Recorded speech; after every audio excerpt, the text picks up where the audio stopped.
was looking good last night. The ice started to melt, the snow started turning to slush, but this morning it's all frozen all over again. In Mississippi, dangerous icicles falling from a television tower had employees running for cover to avoid getting speared. This car repair shop in Georgia, which had been standing for 20 years, was destroyed. Its roof collapsed from the snow.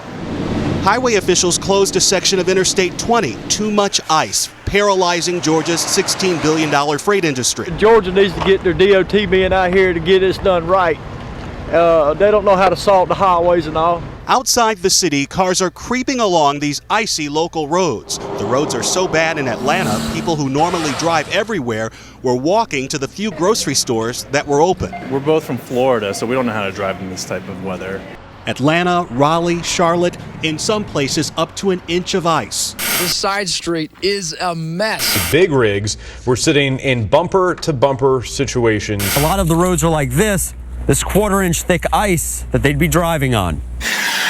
People have been slipping and sliding all over the region. Across Georgia, highway officials have responded to 125 car crashes since the storm began. In Alabama, 164. In Tennessee, 203 accidents since Monday morning. It's bad, you know, it's iced over, and there's really nothing in the forecast for the next few days that shows any sign of it melting or letting up.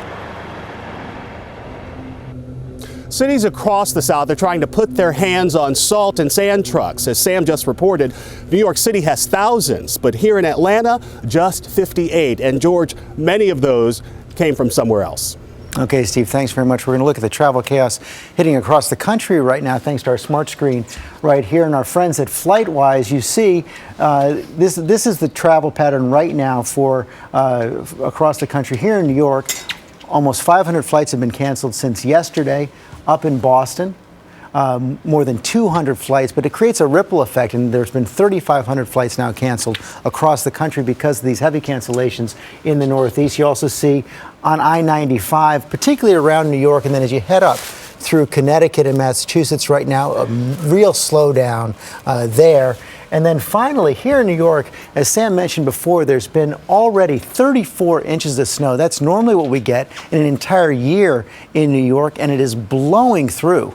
Robin, the snow removal budget for New York City, already $20 million has been spent. That is half the snow removal budget for New York City, and it's only January 12th. Yeah, and you see those 34 inches, you're talking about that, 34 inches and counting. All right, George, thank you.